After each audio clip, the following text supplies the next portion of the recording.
오늘 저는 마태복음 13장 24절에서 30절 말씀 중심으로 해서 곡식과 가라지가 뒤섞인 세상이라는 제목으로 하나님 말씀을 증거하겠습니다. 세상은 참과 거짓이 항상 존재하죠. 그래서 우리는 지금 거짓의 시대에 살잖아요. 그래서 핸드폰 문자 메시지 뭐 길게 와도 이거 뭐야?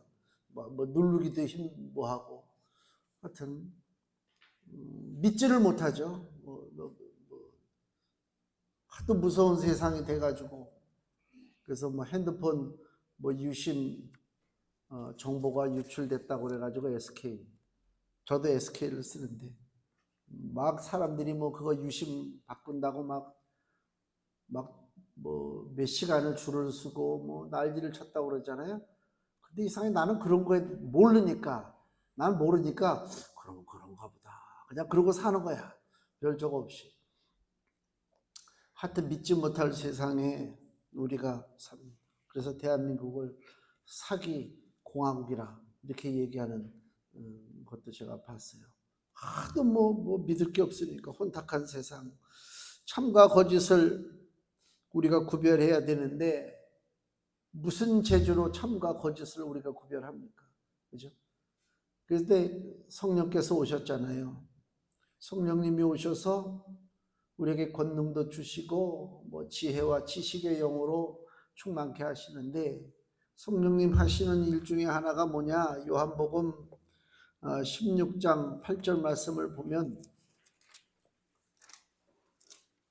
성령님 오셔서 뭘 하시느냐? 요한복음 16장 8절에 그가 와서 죄에 대하여 의에 대하여 심판에 대하여 세상을 책망하시리라. 세상을 칭찬하는 게 아니라 세상을 책망하신다. 거짓에 대한 죄에 대한 책망 이거죠.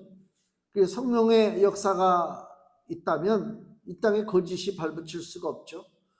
근데 성령의 역사보다는 악한 것에 지배를 받고 사는 인생들이 너무나 많기 때문에 그래서 참된 것보다는 거짓된 것이 더 목소리를 높이고 살아가는 시대다. 오늘 본문에 예수님이 가라지에 대한 그 비유 말씀을 하셨잖아요.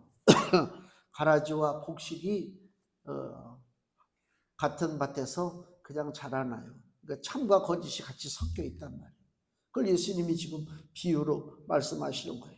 가라지와 곡식이 함께 자라나고 있는 세상이다. 예수께서 24절 그들 앞에 비유를 베풀어 가라사대 천국은 좋은 씨를 제밭에 뿌린 사람과 같으니 분명히 밭에다가 좋은 씨를 뿌렸어요. 근데 25절 사람들이 잘 때 그 원수가 와서 곡식 가운데 가라지를 덧버리고 갔다. 가라지는 뭐예요? 열매가 없는 게 가라지죠. 껍데기예요.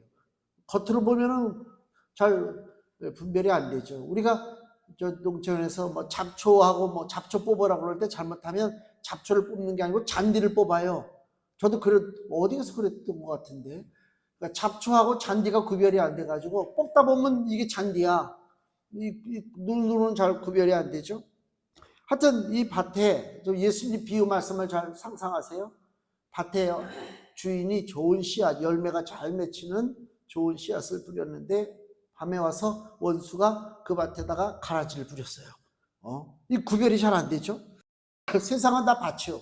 우리가 은유적으로 얘기하면 다 뿌리고 살잖아요. 다 자기 밭이 있어요. 쉽게 얘기하면 마늘밭의 주인공은 누가 주인이에요? 마늘이 주인이잖아요. 그죠? 파밭의 주인은 파가 주인이란 말이에요. 그러니까 좋은 씨를 뿌렸어요. 그 좋은 씨를 뿌린 밭의 주인은 누구라고요? 좋은 씨로 인해서 열매 맺는 곡식이 그 밭의 주인이 되는 거예요. 그게 당연한 거 아닙니까? 근데 가라지가 뿌려졌어요. 왜요? 가라지가 주인 노릇하려고. 이게 문제예요. 주인 아닌 것이 주인 노릇한단 말이에요. 이 섞여서. 그러니까 지금 이 세상에 가라지 같은 인생들이 섞여서 살아요, 사람들이. 큰 소리 쳐요. 자기가 주인공이처럼. 진짜 참된 사람들, 주인공들은요, 소리를 내지 않고 살아요. 그냥 묵묵히 살아요. 조용히 살아요. 성실하게 살아요. 농촌 프로그램들 보면요, 농사 짓는 분들 무슨 뭐 사기칠 일이 있어요? 새벽같이 나가서 일하고 밤늦게 들어오고 열심히 물고 터서 물 들어오게 하고 잡초 뽑고 약도 치고 벌레도 잡고 너무너무 일거리가 많죠. 너무 성실하죠. 반면에 그렇게 애쓰고 성실하지 않아도 더 많은 소득을 거두면서 살아가는 인생들도 이 땅에 많이 있어요. 내가 그래서 얼마 전에 그랬어요. 여기 우리 목사님들 잠깐 만났어요. 건너가는데 여기 신호등 앞에 너무 고급차들이 많이 지나가. 우리 동네에. 그래서 내가 저 고급차가 다 왜 이렇게 여기 이렇게 많은 거예요? 내가 그랬다니까. 아니, 고급차 타는 게 죄는 아니에요. 그런 의미는 아니지만 다 거기에 맞는 격이 있잖아요. 야, 이 동네에 왜 이렇게 고급차 타는 사람이 많은 거야? 정상적인 직장 생활을 한다면 저런 차를 대부분이 외제차야 또. 대단하죠. 성실하게 애쓰고 수고하고 사는 사람에게 거기에 합당한 가치가 주어지고, 성실하지 않고 남을 이용하고 거짓된 것을 끌고 들어와서 살으려고 하는 사람에게는 거기에 합당한 처벌이 이루어지는 그 사회, 그것이 올바른 사회다. 그렇지 않으면 이건 정말 거짓된 것들이 주인 노릇하니까. 여기 25절에 사람들이 잘 때에 누가 왔어요? 원수가 왔어요. 가라지를 밭에다 뿌린다라고 하는 생각이 누구로부터 나왔느냐? 원수로부터 나왔다. 그러니까 순수하게 살아야 돼요. 이것도 내가 얘기 잘못하면 좀 문제될 수도 있을지 모르는데, 하나님께서 각 민족을요 정해주셨어요. 민족은 민족끼리, 그죠? 나라는 나라끼리 다 구별돼서 살게 돼 있어요. 처음부터 그랬습니다. 다 족속과 족속이 나눠져요. 왜 그런 줄 아세요? 순수성을 유지하고 살라고 하는 거예요. 순수성을. 근데 언제 순수성이 무너지느냐? 여기 있는 족속이 저기 있는 족속과 결합했을 때. 이스라엘 민족이 가나안 땅에 들어가는데 하나님의 작전은 뭐예요? 가나안 땅의 모든 7 족속들을 다 내몰아내는 거예요. 멸절시키는 거예요. 그래서 가나안 땅은 누가 살아요? 하나님의 택한 백성 히브리 민족만 사는 거예요. 그래야 죄를 안 져요. 근데 가나안 정복 전쟁을 하면서 하나님의 그 명령을 지키지 않았어요. 싸우는 게 지쳤어요. 이제 지겨워요. 야, 이제 우리 그만 싸워야 되겠다. 여기 우리가 비록 이 가나안 땅을 점령하고 살지만 원래 여기 살았던 원주민들도 있으니까 그냥 적당히 어울려 살아야 되겠다. 그리고 어울려 살았어요. 거기까지는 좋아. 섞여 살다 보니까 무슨 일이 벌어져요? 사상이 섞여요. 종교가 섞여요. 문화가 섞여요. 하나님만 섬기고 하나님께만 예배하고 하나님 말씀에 순종하고 살아야 할 그 히브리 민족이 가나안 땅 민족들과 섞이면서 가나안의 우상들과 섞여버렸단 말이에요. 그래서 그때부터 하나님을 안 섬겨요. 보이지 않는 하나님을 믿기보다는 보이는 돌덩어리 하나 믿는 게 더 낫단 말이에요. 우상을 섬기는 민족이 됐어요. 히브리 민족이. 그래서 하나님이 징계하고 책망하고. 이게 구약 성경 역사 아닙니까? 순수성을 유지하려면 어떡하라고요? 민족은 민족끼리 그렇게 되는 겁니다. 근데 이게 점점 섞여버리는 거예요.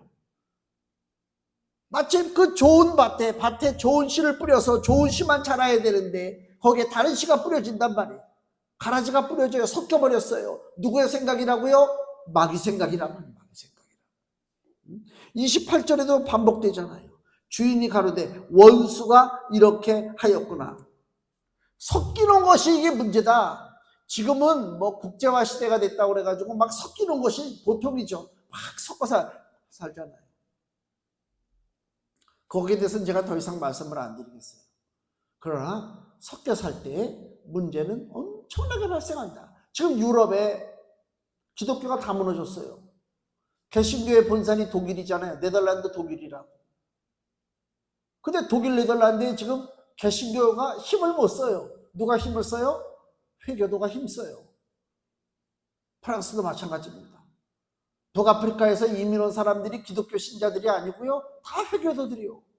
그래서 거기서 섞이다 보니까 동네 하나가 이걸 슬럼화가 된다고 그러나 뭐 그런 거잖아요. 막 동네가 낙후가 돼.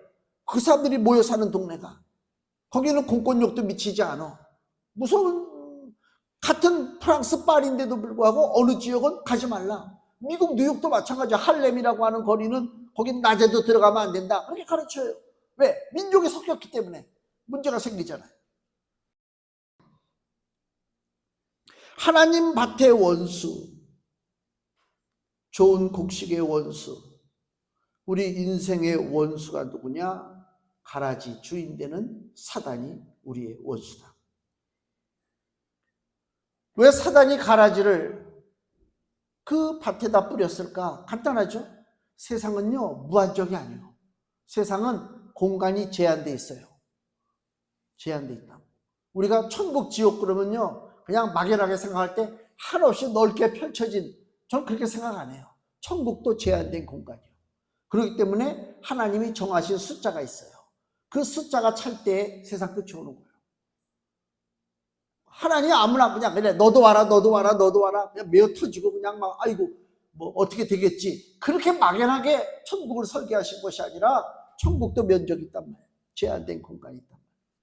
그렇기 때문에 정한 백성만 그 공간 안에 들어올 수가 있습니다. 세상은 밭입니다. 밭은 정한 공간이 있어요. 거기다가 좋은 씨를 뿌렸는데 누가 와서, 원수가 와서 가라지를 뿌렸어요. 공간은 정해져 있어요. 조그만 밭에 좋은 씨와 가라지가 뿌려졌을 때 누가 고통을 당해요? 가라지는 고통 안 당합니다. 어차피 열매가 없는데 누가 고통당해요? 좋은 씨가 고통당하는 거예요. 그렇지 않습니까?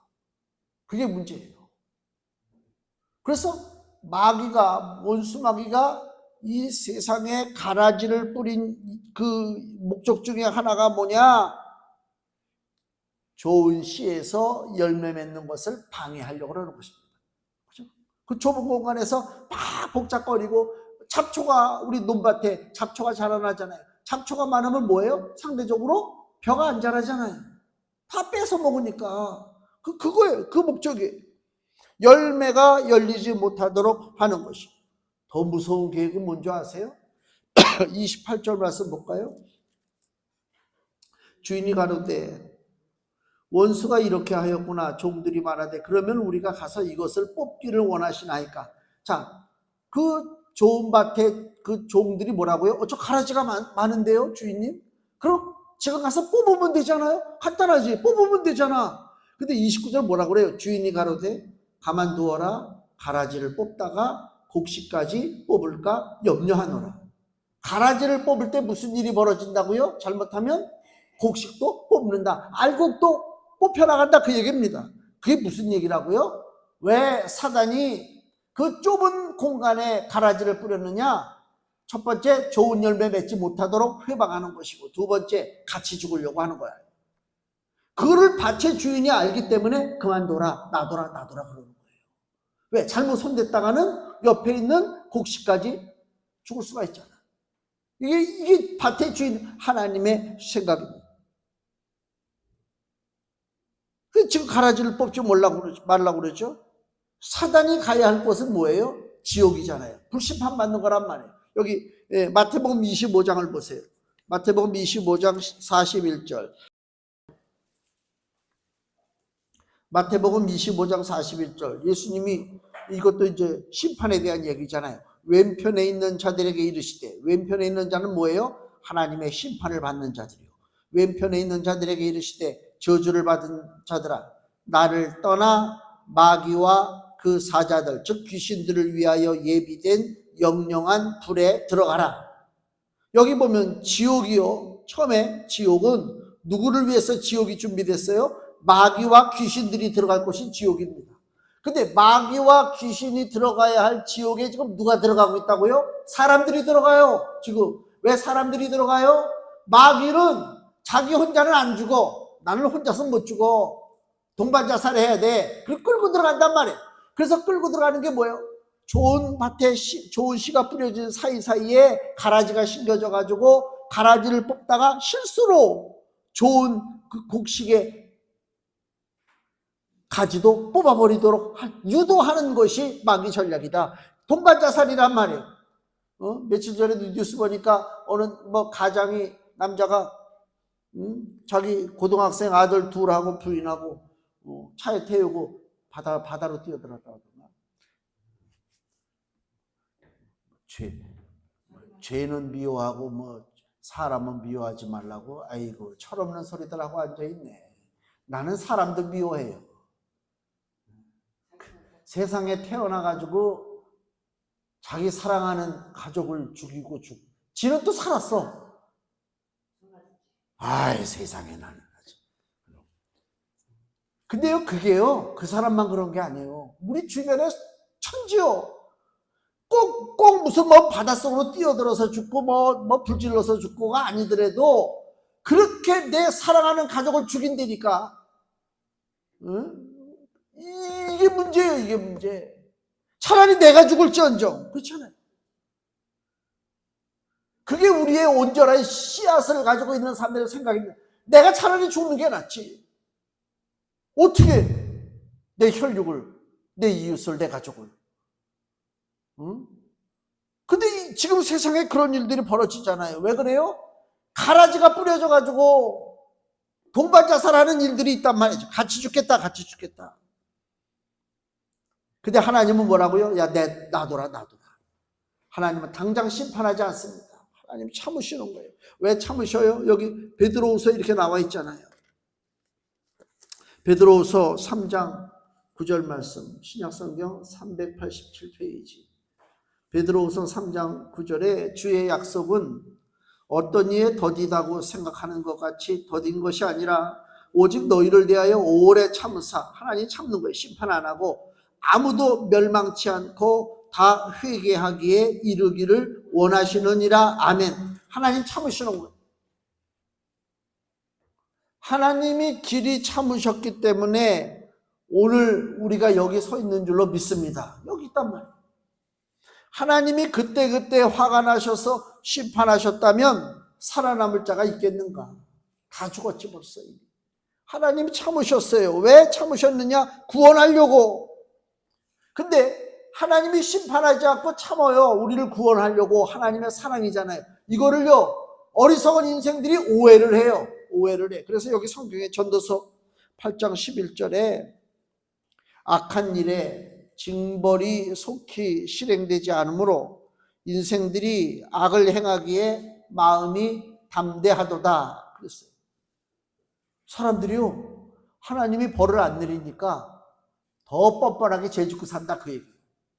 그러니까 악한 일에 징벌이 속히 실행되지 않아요. 어떤 죄가 있어요. 죄를 졌어요. 그럼 죄 진 사람은 어떻게 돼요? 재판받고 감옥에 가야 되죠. 근데 그렇게 감옥에 안 가. 재판받고 감옥에 안 가. 재판도 안 일어나. 그럼 그 다음 사람들이 무슨 생각해요? 나도 똑같은 잘못했는데. 법에 대해서 저항을 한단 말이에요. 저항을. 왜 얘는 안 잡아요? 왜 나만 잡아요? 그렇잖아요. 그죠? 형평성. 평등해야 되지 않냐? 법 앞에 만인이 평등하다고 그랬는데 누구는 봐줘? 누구는 잡아가? 그런 사회가 되면 안 된단 말이에요. 누가 됐든지 간에 죄를 졌다 그러면 그 죄의 항목에 따른 그 대가를 치러야 되는 것이 이게 아름다운 사회입니다. 하나님이 허락하신 사회입니다. 죄에 대한 법이 있잖아요. 법 몇 조 몇 항 있단 말이에요. 그 법을 만들었어요. 그것조차도 하나님이 주셔서 만든 거예요. 그러니까 하나님이 이 우주 만물, 특히 사람 사는 세상을 통치하시는데 법이 무너지면 통치가 안 되죠. 그렇잖아요. 법이 있어야 된단 말이에요. 고대부터 지금까지. 그 법이라는 게 하나님이 이 땅을 다스리는 방법 중에 하나가 법의 통치요. 법을 가지고 다스린단 말이에요. 음주운전? 그거 하면 안 돼. 잡아서 집어넣어야 돼. 근데 처음에 한번 그럴 수도 있지. 그리고 판사가 그냥 집행유예로 풀어줘. 그건 하나님의 법을 어기는 거야. 사람을 죽였어. 사람을 죽이면 그 사람에 대한 형벌이 뭐라고요? 사형이요. 일반적으로 그렇잖아요. 근데 우리는 사형 폐지 국가야. 우리는 사람을 죽일 수 없어. 그러니까 사형수도 사람을 몇 명을 죽였어도 사형수는 그냥 교도소에서 왕노릇하고 살아야 돼. 이거요. 이게 잘된 겁니까? 아니요. 잘못된 거예요. 법이 무너져요. 법이 무너지니까 사람들이 죄 짓는 것을 두려워하지 않아. 뭐라 그래요? 확 그냥 죄 짓고 말지. 그냥 교도소 가면 되지 뭐. 그런단 말이에요. 교도소 가서 일본 교도소가 그렇다고는 얘기 들었어요. 저도 겪어보진 않았지만 진솔이가 그때 그랬는데 무릎 꿇고 앉아있게 하고 함부로 얘기도 못하게 하고 굉장히 심하대요. 일본 교도소가. 그래서 아주 교도소 한번 갔다 오면 고개를 절레절레 흔든대. 근데 우리나라 교도소는요, 텔레비도 잘 나오지. 뭐라고 그러면 뭐 인권이 어떻다고 뭐 진정서 넣으면 교도관이 또 불려가서 조사받는데요. 그러니까 교도관도 죄수가 막 뭐라고 그래도 야단을 못 쳐. 왜? 내 자리를 보존해야 될 거 아니야. 그러니까 그걸 알고 죄수들은 더 큰 소리를 쳐. 그러니까 바깥에서 죄 짓고 있다가 야 감옥 가지고 교도소 가서 몇 년 살다 오지 뭐. 이게 쉬운 세상이 됐어. 야 교도소 가면 죽는다. 야 우리 절단 난다. 야 큰일 난다. 이렇게 돼야 죄에 대한 두려움, 벌에 대한 두려움이 생기는데 이건 뭐 그냥 무서워. 그냥 막. 그런 사회가 됐어요. 이게 좋은 사회입니까? 관용이 넘치는 사회입니까? 천만의 말씀이요. 죄에 대한 엄격한 처벌이 있어야 된단 말이에요. 그게 안 되면 안 된단 말이에요. 하나님이 길이 참으신다고 해서 하나님은 사랑이시니 다 용납하고 뭐 죄는 미워하되 사람은 사랑하고 이런 거짓말들이 나온단 말이에요. 하나님은 무조건 사랑이 아니오. 재판을 지금 연기하고 계신 거예요.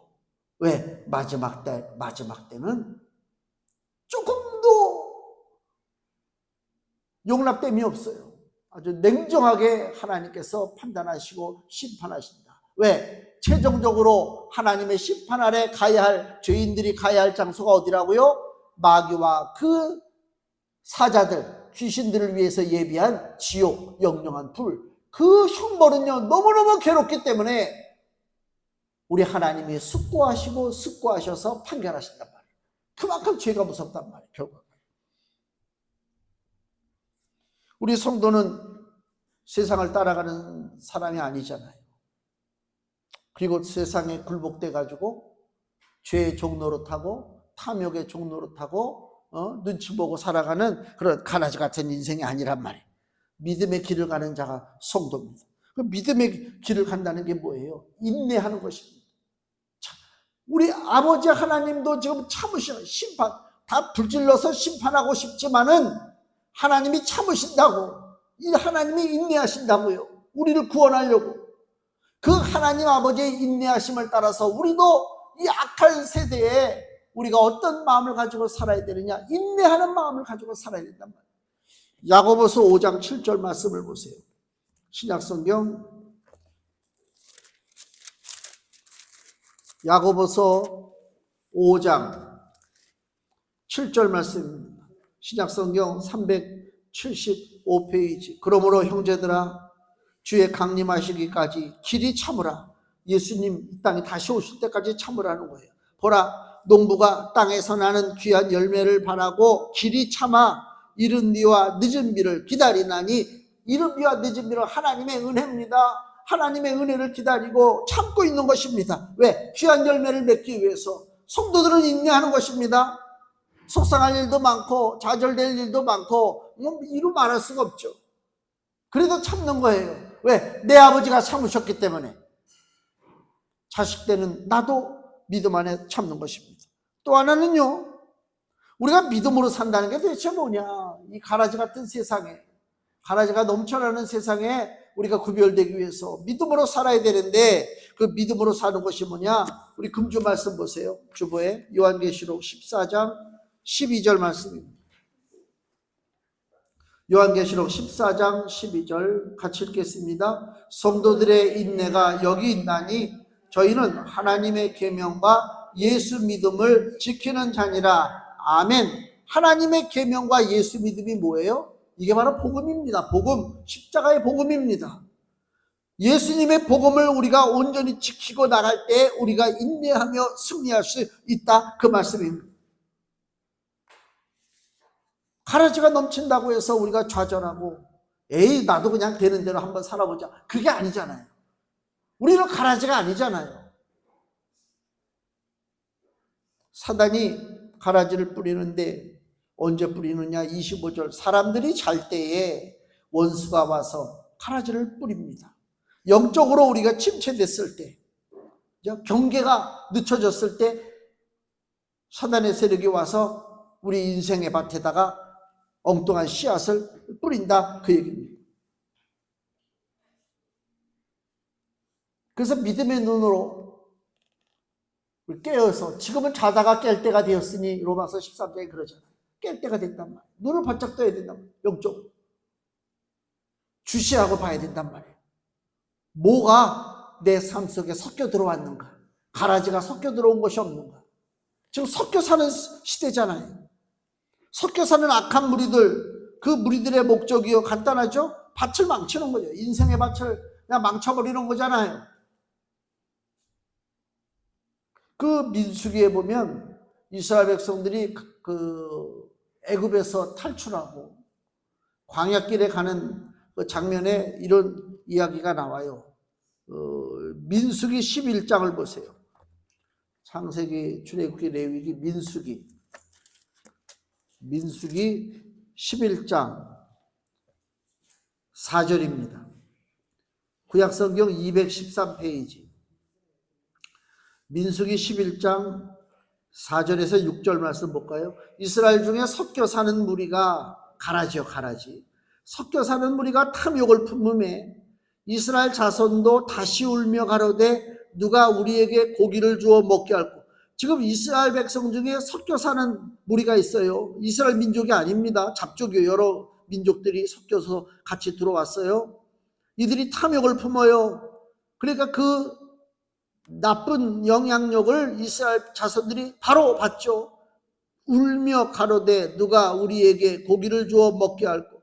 우리가 애굽에 있을 때 값없이 생선과 회와 수박과 부추와 파와 마늘들을 먹은 것이 생각나거늘 이제는 우리 정력이 쇠약하되 이 만나 외에는 보이는 것이 아무것도 없도다. 하나님이 애굽에서 종노릇하는 지긋지긋한 인생, 그냥 앞에 장래 소망도 없고 자식들도 태어나면 종이야, 그죠? 그런 사회에 살던 그 히브리 민족을 하나님이 구원해 주셨단 말이에요. 기껏 구원해 줬는데 지금 이스라엘 백성들이 뭘 가지고 불평불만해요? 먹는 것 때문에. 그 불평불만은 어디로부터 근원이 있느냐? 이스라엘 중에 섞여 사는 무리가 탐욕을 품었기 때문에, 가라지 때문에 그렇다, 그 얘기입니다. 이 섞여 사는 자들, 가라지들은요, 애초부터 하나님 은혜, 약속의 땅에 대한 관심이 없어요. 그렇죠? 하나님이 애굽에 사는 이스라엘 민족들을 건져낼 때, 야, 내가 너희들에게 약속의 땅을 주리라, 가나안 땅을 주리라 약속했잖아요. 그래서 그 약속의 땅을 바라보고 지금 애굽에서 나와서 그 광야길을 걸어가고 있는데, 거기에 사는, 섞여 사는 무리들은 전혀 관심이 없어. 하나님의 약속, 하나님의 축복에 대한 관심이 없어. 그냥 탐욕으로 그날 그때 그렇게 한단 말이에요. 결국은 하나님 징계하시잖아요. 자기 것도 아닌데 사단이 자기 소유인 것처럼 그 밭에 와서 가라지를 뿌리잖아요. 함부로 씨앗을 심을 수가 없잖아요. 인생 자체도 우리 것이 아니잖아요. 이 땅에 우리 것이 어디 있어요? 다 하나님 것이지. 다 자기 것인 양 막 쥐고 흔들고 막. 그 전에 이미 인생이 막을 내리잖아요. 막을 내린대. 저기 강남에 가면은 옛날에 정자가 있었다는데 압구정이라고 하는 정자. 그래서 동네 이름이 압구정동이잖아요. 거기가 부자 동네인가 봐. 그 압구정 정자 지은 사람이 누구요? 그 한명회라고 하는 사람입니다. 간신 같은 놈. 뭐 이로 말하면 뭐 칠삭동인지 팔삭동인지 뭐 나오죠. 역사 드라마에 나오잖아요. 한명회 아주 간신 같은 놈. 그 좋은 땅에다가 압구정이라고 하는 정자를 지고 살았지만 지금 압구정에 가서 걔가 커피 한 잔 마실 수 있냐 이거야. 아무것도 아니라니까. 아이고 불쌍한 인생. 마찬가지입니다. 지금 이 시대에 사는 우리들도 마찬가지입니다. 우리가 발버둥 치고 애쓰고 뭐 소유하려고 막 난리를 치고 살잖아요. 과연 얼마나 소유하고 얼마나 끌어안고 살다가 이 땅을 떠나게 될지 모르겠어요. 무슨 의미가 있을까? 떠나는 그날 도대체 무슨 의미가 있을까? 내 맘대로 옷도 입지 못하고 그 병원 거기 어디 장례식장에서 입혀주는 옷이나 입고, 그죠?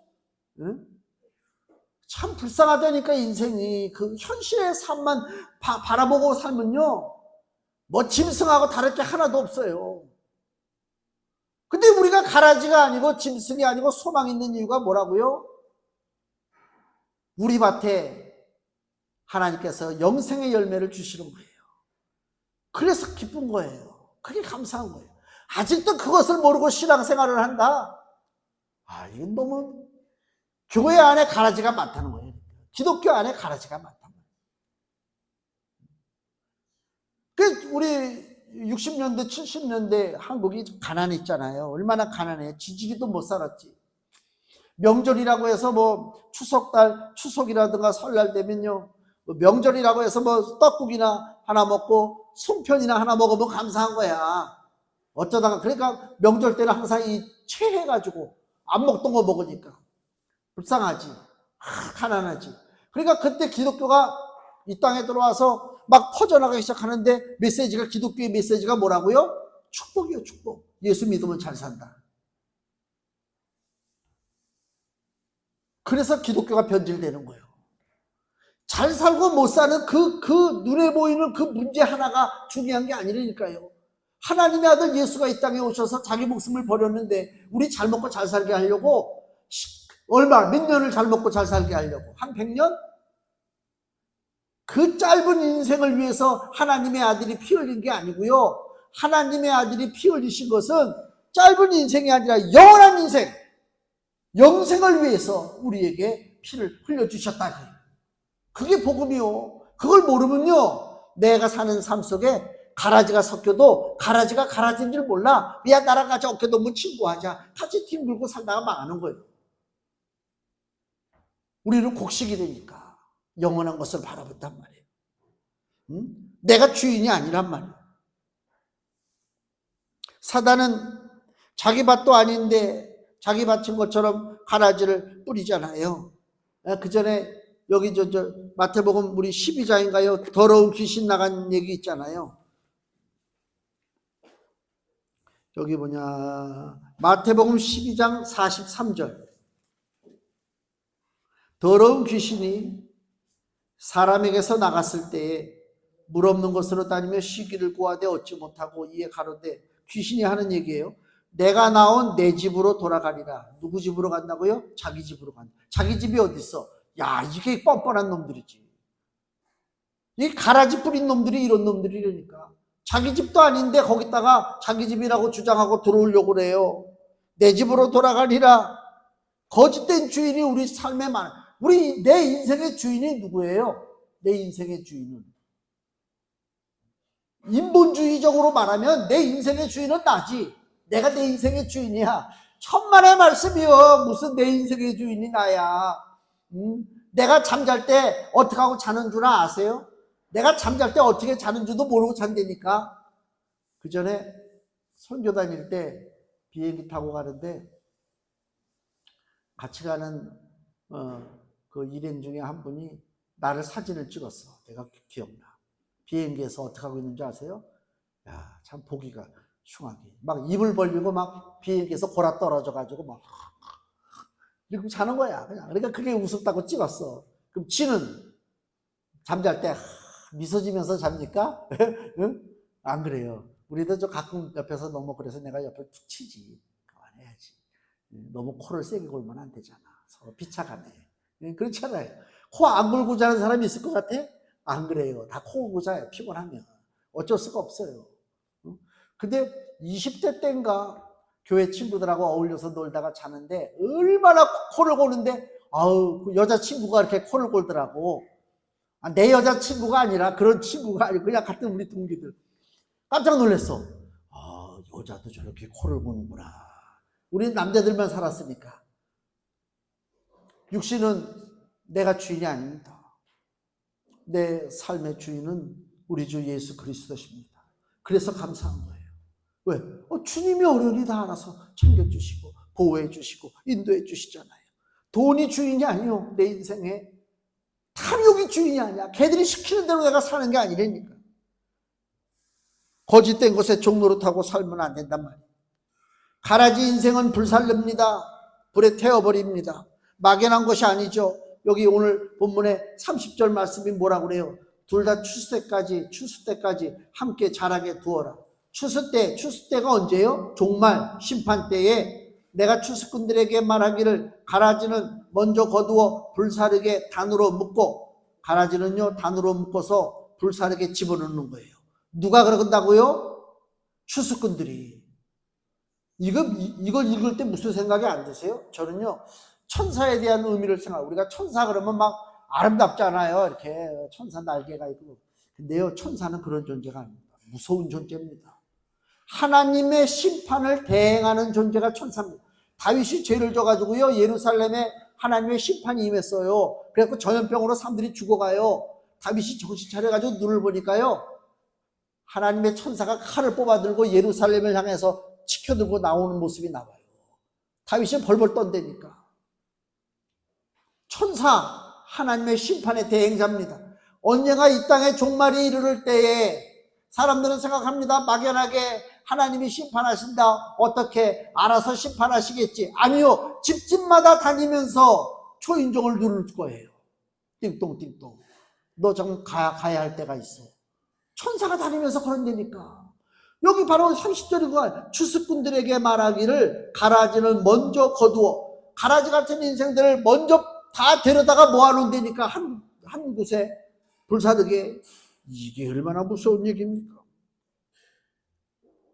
곡식은 하나님의 은혜를 받는데 물과 빛을 공급받잖아요. 그래서 주인이 기뻐하는 열매를 맺는 게 곡식입니다.